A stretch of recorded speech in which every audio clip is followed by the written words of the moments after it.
Assalamualaikum warahmatullahi wabarakatuh. Perkenalkan, nama saya Decan Gamaliel Supriyadi dari kelas IT 4504. Di sini saya akan mempresentasikan video tugas pertemuan 15 mengenai security.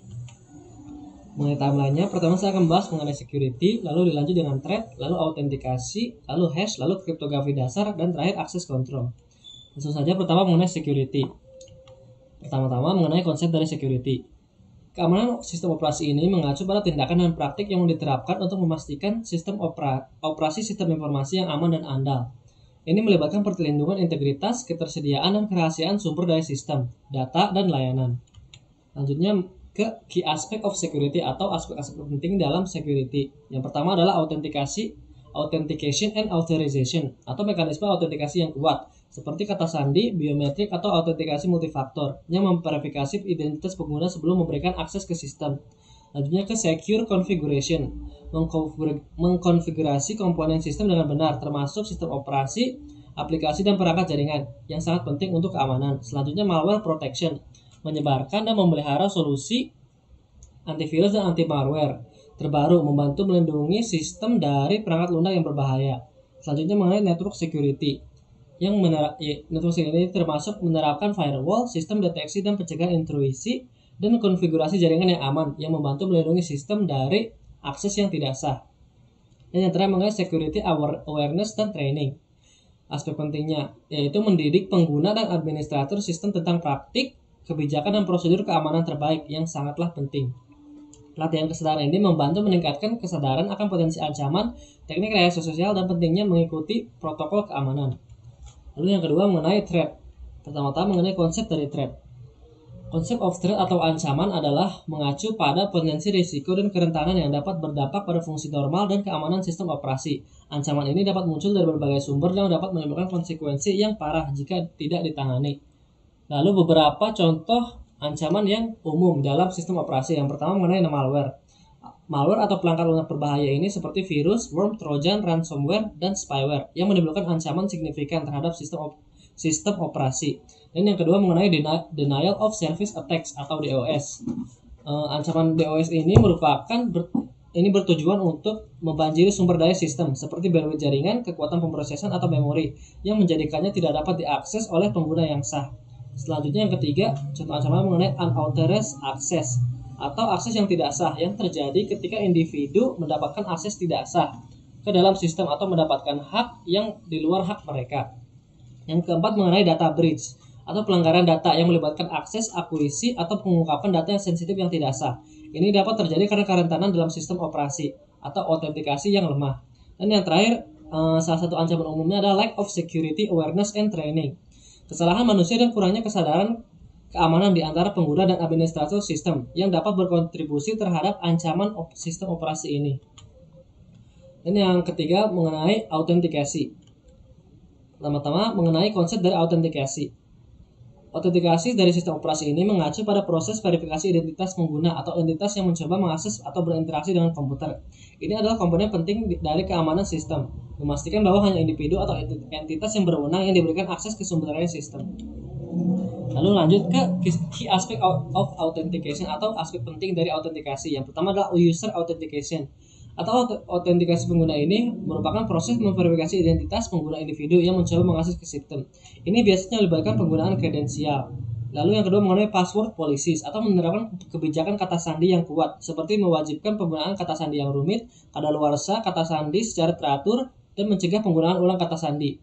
Dan yang ketiga mengenai audit and logging atau merekam dan memantau peristiwa autentikasi melalui log audit, memberikan kontrol keamanan yang penting. Ini memungkinkan administrator sistem untuk meninjau aktivitas autentikasi. Yang terakhir salah satu aspek pentingnya dalam autentikasi adalah session management. Setelah autentikasi berhasil, teknik session management ini membantu menjaga keamanan interaksi berkelanjutan pengguna dengan sistem. Ini termasuk mekanisme untuk waktu tunggu sesi, penghentian sesi yang aman, dan perlindungan terhadap pembajakan sesi. Selanjutnya lanjut ke hash. Untuk konsep dari hash ini, dalam sistem operasi, hash ini mengacu pada hasil penerapan fungsi hash ke input data. Fungsi hash ini adalah algoritma matematika yang mengambil input dan menghasilkan string karakter berukuran tetap, yang merupakan nilai hash atau kode hash. Nilai hash unik untuk data masukan, yang berarti bahkan sedikit perubahan pada masukan akan menghasilkan nilai hash yang berbeda secara signifikan. Lanjutnya ke key application of hash atau aplikasi dari fungsi hash ini. Yang pertama termasuk ke password storage. Saat pengguna membuat akun dan menyetel kata sandi biasanya di-hash dan disimpan dalam database. Saat pengguna nanti mencoba masuk, kata sandi yang mereka dimasukkan akan di-hash dan dibandingkan dengan nilai hash yang disimpan. Selanjutnya mengenai data integrity checking. Fungsi hash ini dapat digunakan untuk memverifikasi integritas data selama transmisi atau penyimpanan. Sebelum mengirim file atau data melalui jaringan, nilai hash dari data dapat dihitung dan dikirim bersamaan dengan data sebenarnya. Dan yang salah satu aplikasi yang terakhir dari fungsi hash ini merupakan file deduplication. Dalam sistem penyamanan, fungsi hash digunakan untuk mengidentifikasi dan menghilangkan file duplikat atau blok data. Dengan hanya menyimpan nilai hash yang unik ini, ruang penyimpanan dapat dioptimalkan dan duplikasi data dapat dihindari. Selanjutnya mengenai kriptografi. Pertama mengenai konsep dari kriptografi. Kriptografi ini digunakan untuk memastikan kerahasiaan, integritas, keaslian, dan non-penolakan data dan komunikasi dalam sistem komputer. Kriptografi ini memainkan peran penting dalam mengamankan informasi sensitif dan melindungi dari akses atau gangguan yang tidak sah.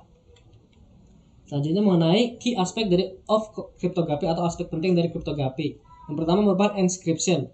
Enkripsi ini mengubah data teks biasa menjadi teks sandi menggunakan algoritma dan kunci kriptografi. Contohnya ciphertext yang tidak dapat dibaca tanpa kunci deskripsi yang sesuai, memastikan kerahasiaan data. Yang kedua adalah hash function. Fungsi hash ini mengubah data menjadi nilai hash berukuran tetap yang digunakan untuk verifikasi integritas data, tanda tangan digital maupun penyimpanan kata sandi dan berbagai aplikasi lainnya. Yang ketiga merupakan key management. Manajemen kunci ini sangat penting untuk memastikan keamanan sistem kriptografi. Ini melibatkan pembuatan, penyimpanan, dan pencabutan kunci kriptografi. Yang keempat adalah cryptographic protocols. Protokol kriptografi ini menyediakan komunikasi yang aman melalui jaringan. Protokol ini menggunakan enkripsi, sertifikat digital, dan mekanisme pertukaran kunci. Dan yang terakhir, salah satu aspeknya adalah digital signature atau tanda tangan digital yang memastikan keaslian dan integritas dokumen atau pesan digital. Mereka dibuat dengan menerapkan fungsi hash ke data dan mengenkripsi nilai hash menggunakan kunci pribadi dari si pengirim. Dan yang terakhir mengenai access control. Terutama konsep dari access control adalah mengacu pada mekanisme dan kebijakan yang diterapkan untuk mengatur dan mengelola akses pengguna ke sistem komputer, jaringan maupun sumber daya. Kontrol akses ini memastikan bahwa hanya individu atau entitas yang berwenang yang dapat melakukan tindakan tertentu, mengakses informasi sensitif atau menggunakan sumber daya sistem. Ini memainkan peran penting dalam menjaga kerahasiaan, integritas, dan ketersediaan data dan sumber daya dalam suatu sistem. Selanjutnya mengenai key aspect of access control atau aspek penting kunci dari access control. Yang pertama adalah access control models. Model kontrol akses ini menyediakan kerangka kerja untuk mendefinisikan dan menerapkan kebijakan kontrol akses. Model umum termasuk kontrol akses, directioner, dan kontrol akses wajib. Yang kedua adalah akses control list atau ACL ini digunakan untuk menentukan dan menegakkan izin akses untuk pengguna individu atau grup. Mereka menentukan siapa yang dapat melakukan tindakan tertentu atau mengakses sumber daya tertentu seperti file, directory, atau layanan jaringan. Yang ketiga adalah akses control enforcement. Kebijakan kontrol akses ini diberlakukan melalui berbagai mekanisme termasuk kontrol sistem operasi, perangkat jaringan, firewall, dan kontrol akses tingkat aplikasi. Yang keempat, key aspeknya adalah akses control reviews. Tinjauan rutin terhadap kontrol akses ini penting untuk memastikan bahwa izin akses tetap mutakhir dan selaras dengan perubahan kebutuhan pengguna dan organisasi. Salah satu key aspek akses control yang terakhir adalah akses control policies and procedures.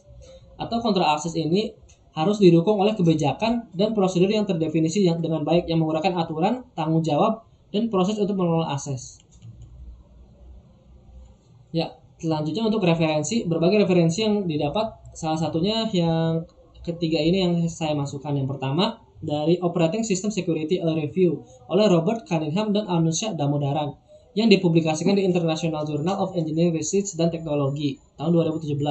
Yang kedua adalah jurnal yang berjudul Operating System Security Threats and Countermeasures oleh Hina Sharma dan Neelam Sharma yang dipublikasikannya di International Journal of Computer Science Issues tahun 2012. Dan yang referensi yang terakhir yang di jurnal yang berjudul Cooperative Study of Operating System Security Models yang dipublikasikan oleh Abhijit Mandal dan Swapan Bhattacharya, dipublikasikan di Journal of Network and Computer Application tahun 2014. Sekiranya cukup sekian yang dapat saya sampaikan, kurang lebihnya mohon maaf. Wassalamualaikum warahmatullahi wabarakatuh.